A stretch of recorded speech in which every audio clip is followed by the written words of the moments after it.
Salut à tous, bienvenue sur la chaîne Reptilienne, très heureux de vous retrouver aujourd'hui dans une nouvelle vidéo. Aujourd'hui, devant un terrarium que vous n'avez pas vu depuis un très long moment, celui de mes petites grenouilles qui sont pourtant un peu les mascottes de ma chaîne, clairement, les rainettes de White. Et pourquoi est-ce qu'on est devant leur terrarium? Parce qu'aujourd'hui, on va parler d'un sujet assez intéressant dans l'élevage des rainettes, que ce soit d'ailleurs les rainettes de White ou d'autres types, ça marche aussi pour les rainettes aux yeux rouges que j'ai également, ou d'autres espèces. Donc les informations que vous allez avoir ne sont pas exclusivement réservées aux rainettes de White. Donc aujourd'hui on va parler de la reproduction chez les grenouilles, pas uniquement de la reproduction en elle-même, mais de tout ce qui va autour aussi, à savoir comment faire la différence entre un mâle et une femelle. On va voir ça aussi, le sexage évidemment, parce que c'est bien sûr une première étape. Ensuite on abordera évidemment le principe de la reproduction en elle-même, qui vous allez le voir chez les grenouilles est très particulière, et ce qui fait que si vous avez un groupe de grenouilles, que ce soit des mâles et des femelles, vous n'aurez pas forcément de la reproduction pour autant. Par exemple, j'avais des gens qui me disaient « Oui, je sais qu'il faut élever les rainettes par plusieurs, mais moi j'ai pas envie d'avoir de la reproduction, donc je suis pas très partant. » Et ben, en réalité, vous pouvez tout à fait prendre des mâles et des femelles sans avoir de reproduction, sans aucun souci, tout simplement parce que pour la déclencher, il faut des petits paramètres spécifiques qu'on va voir maintenant. Premièrement,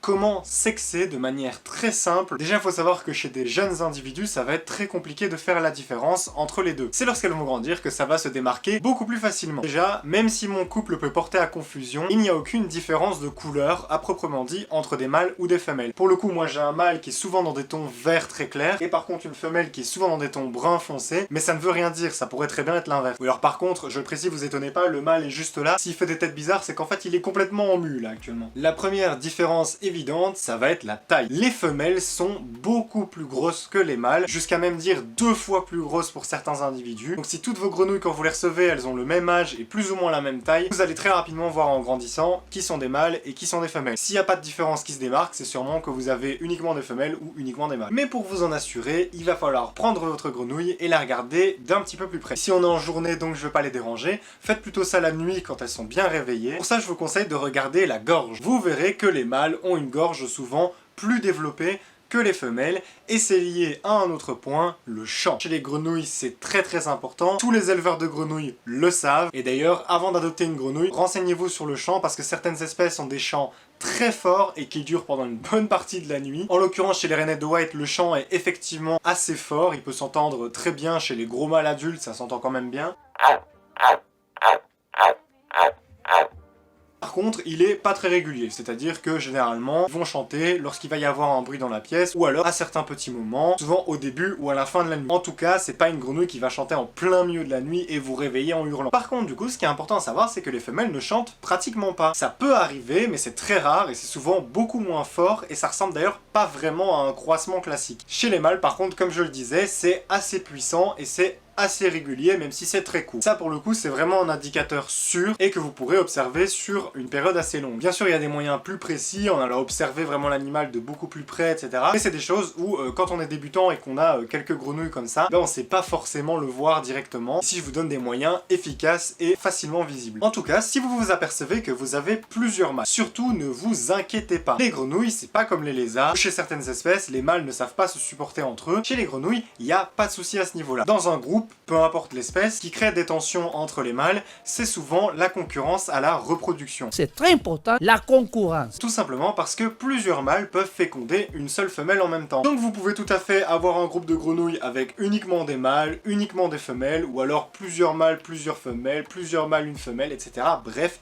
comme vous voulez. Si vous voulez favoriser la reproduction, il faudra partir sur un ratio minimum de une femelle pour 2 à 3 mâles. Tout simplement parce que, on y vient, la reproduction chez les grenouilles se fait par amplexus. Les mâles vont venir à plusieurs entourer la femelle, presser sur ses flancs afin d'éjecter les œufs et vont les féconder à ce moment-là. Ensuite, ce qu'il faut bien comprendre, c'est que vos mâles rainettes, c'est pas non plus les animaux les plus dégourdis du monde animal. C'est-à-dire que pour qu'ils puissent se reproduire, il faut les stimuler. Pour ça, vous aurez besoin de reproduire une saison des pluies, comme dans leur milieu naturel. Pendant une moitié de l'année, vous allez tout doucement réduire de quelques degrés vos températures et vaporiser un peu moins souvent. Et l'autre partie de l'année, souvent c'est au printemps qu'on recrée ça en captivité, vous allez faire remonter la température et vous allez devoir créer des pluies presque en continu. Pour ça, on va déplacer les grenouilles de leur terrarium pour les placer dans ce qu'on appelle une chambre de pluie. C'est-à-dire un terrarium sans substrat avec uniquement un aquarium dans le fond et une pompe qui va faire remonter l'eau de l'aquarium jusque dans une vaporisation et vous allez avoir un circuit fermé qui va couler pratiquement en continu. Au centre, vous allez placer des plantes avec des feuilles rigides qui vont servir de support à vos grenouilles. De là, les mâles vont appeler les femelles en croissant. Attention que ce phénomène se produit la nuit étant donné qu'elles sont nocturnes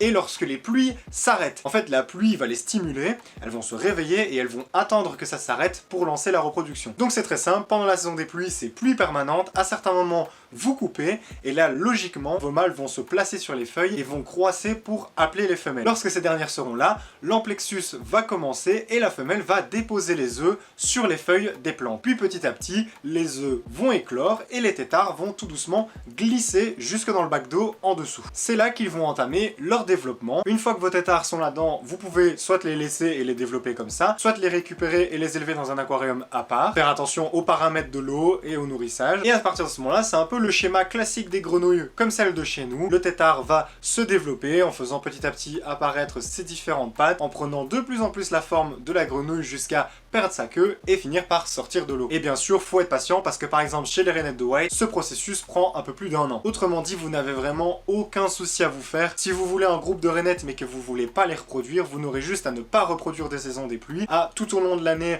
vaporiser et chauffer normalement, et ça posera aucun problème pour vos grenouilles, elles continueront de vivre tout à fait correctement. En revanche, si vous voulez les reproduire, et bonne chance à vous parce que comme vous pouvez le voir, c'est un circuit assez compliqué. C'est ça qui fait aussi que malheureusement, il y a beaucoup d'espèces de rainettes qui sont compliquées à trouver en nés en captivité. Souvent, ça va être des spécimens issus de fermes d'élevage, c'est-à-dire d'importation dans leur pays d'origine, parce que là-bas, forcément, ils vont avoir les bonnes conditions adéquates, donc ils vont pouvoir les élever dans des grands volumes extérieurs. Malgré tout, les reproductions en captivité en Europe, elles existent, il y a des éleveurs qui y arrivent, hein, ça c'est bien sûr, mais voilà, moi de toute façon, je vous conseille toujours de choisir le plus possible des spécimens nés en captivité en Europe. Si vous avez des rainettes et que vous avez la possibilité de les reproduire, bah écoutez, foncez, parce que justement c'est une super expérience à vivre. Moi j'espère un jour avoir la possibilité d'y arriver. Peut-être pas chez les rainettes de White, parce que forcément ici, comme je le disais, avec un couple, ça risque d'être un peu compliqué. Peut-être qu'un jour vous verrez des vidéos apparaître sur la chaîne à ce sujet-là. Si d'ailleurs vous tombez sur cette vidéo et que vous avez déjà reproduit des grenouilles, bah, n'hésitez pas à me laisser des commentaires, me donner vos conseils ou vos informations. Et je viens de me rendre compte au montage de la vidéo que j'avais complètement oublié de vous tourner une intro lors du tournage. C'est pas grave, on l'a fait maintenant, de toute façon, vous connaissez la chanson. Si la vidéo vous a plu, n'hésitez pas à mettre un petit like et vous abonner à la chaîne si vous la découvrez, à venir me rejoindre sur mes différents réseaux sociaux et on se retrouve la semaine prochaine pour une prochaine vidéo. Ciao tout le monde!